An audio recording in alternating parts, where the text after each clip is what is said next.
Olá, meus irmãos, sejam muito bem-vindos mais uma vez. Vamos dar continuidade ao nosso caminho que nós estamos trilhando junto com o primeiro capítulo de Gênesis, a criação, e podendo aplicar na nossa vida, tirar atitudes, gestos a partir da inspiração, que nós podemos ter através da leitura desses versículos. Vamos então dar continuidade, que o Espírito Santo continue nos conduzindo nessa caminhada. Capítulo 1, os versículos 9 ao 10. Deus disse: juntem-se num único lugar as águas que estão debaixo do céu, e apareça o elemento seco. E assim foi. Ao elemento seco Deus chamou terra, e ao ajuntamento das águas chamou mar. E Deus viu que era bom. Vamos então continuar nesse caminho, mais um passo. Deus então cria o elemento seco, a porção seca, e assim se fez a criação da terra e do mar. Vamos então lembrar dos nossos passos até aqui. No primeiro dia, quando nós acendemos a luz das evidências, para ver o que logo é evidente, o que logo aparece diante dos nossos olhos como vontade de Deus, a distinção entre luz e trevas, o dia e a noite, o que é nosso, o que não é nosso.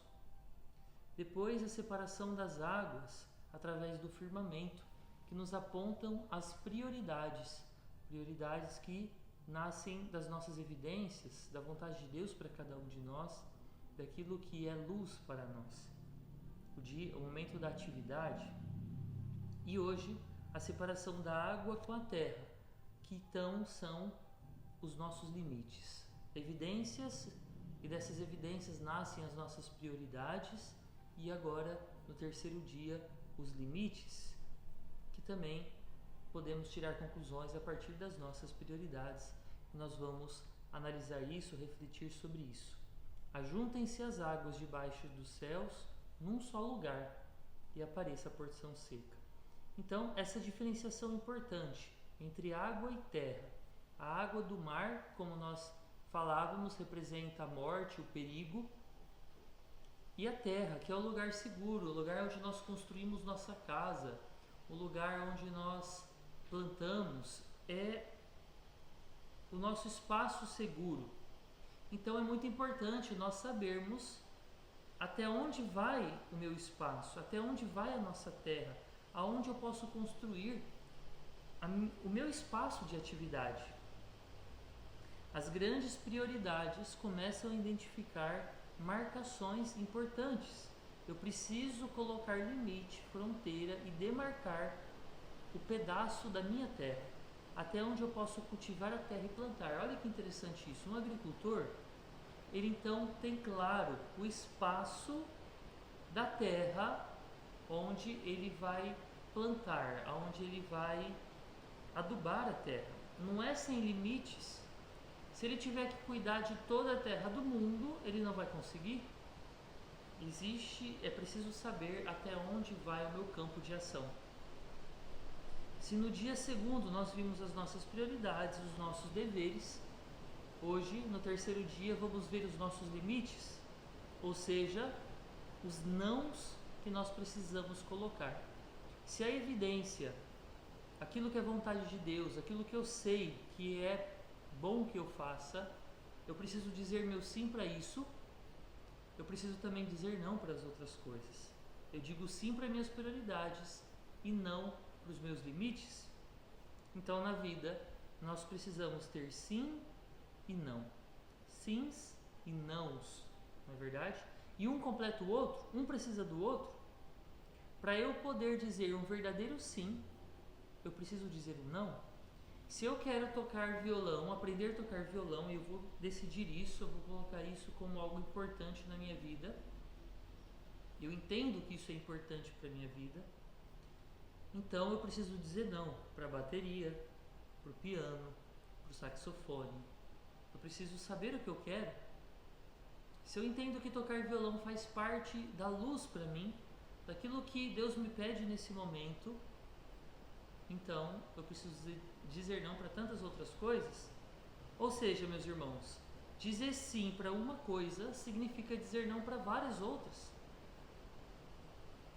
Se duas pessoas me pedem, padre, eu preciso muito conversar com o senhor, e eu tenho apenas um momento, eu preciso dizer sim para uma pessoa e não para outra, e esse não precisa ser concreto, porque se quando eu estiver com aquela pessoa sentado, conversando com ela, e não conseguindo me concentrar, porque eu estou pensando na outra pessoa, nossa, eu devia ter falado com outra pessoa também, e se acontecer alguma coisa, e se ela ficar chateada comigo, e eu então não consigo estar completamente com essa pessoa, porque eu não disse um verdadeiro não para outra.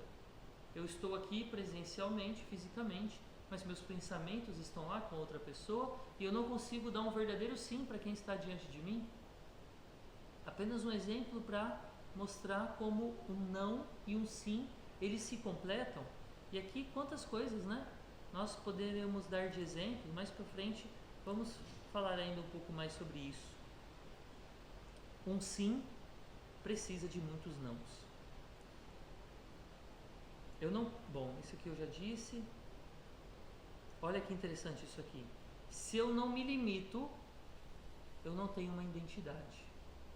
Eu não sou uma pessoa, eu sou uma encruzilhada, um rascunho, um monte de rabisco aleatório, uma estressante encruzilhada, diz o autor aqui do livro. Os limites, então, são consequências essenciais das nossas prioridades. Sem os limites, nós não temos identidade. Vamos entender um pouco melhor sobre isso.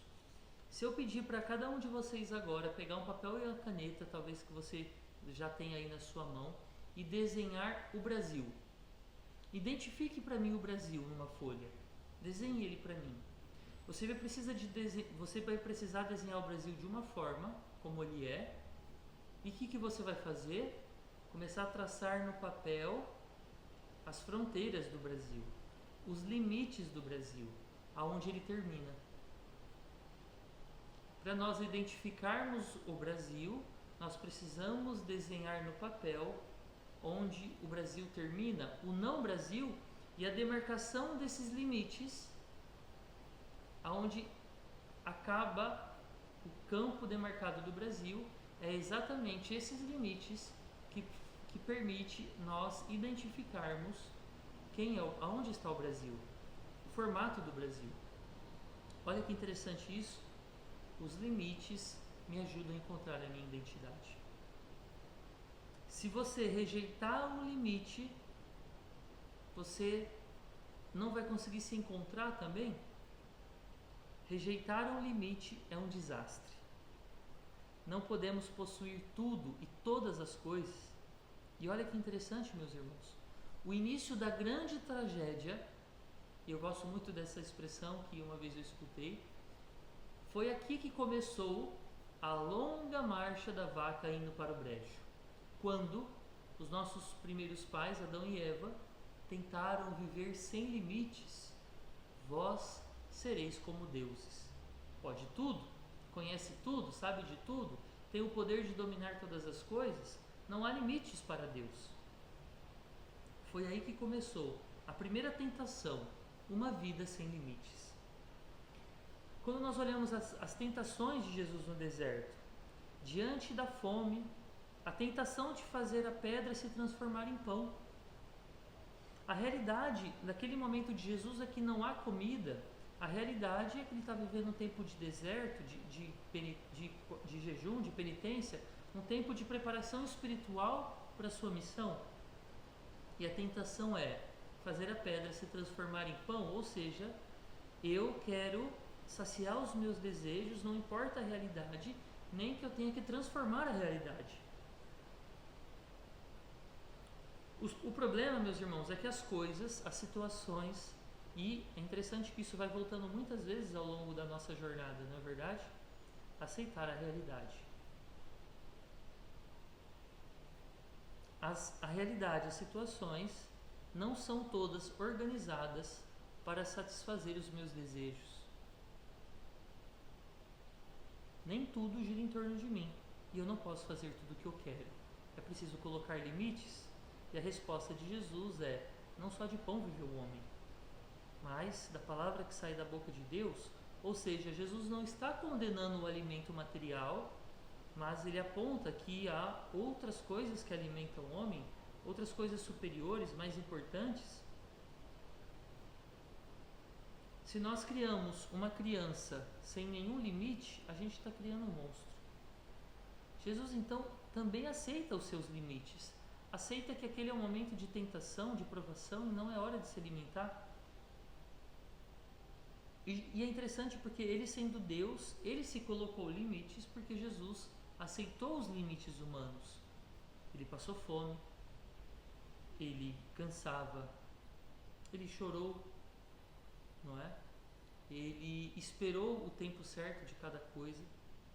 Jesus pegou todos os seus limites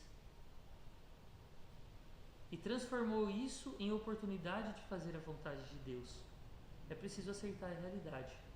Eu não posso viver de acordo com as minhas paixões desordenadas.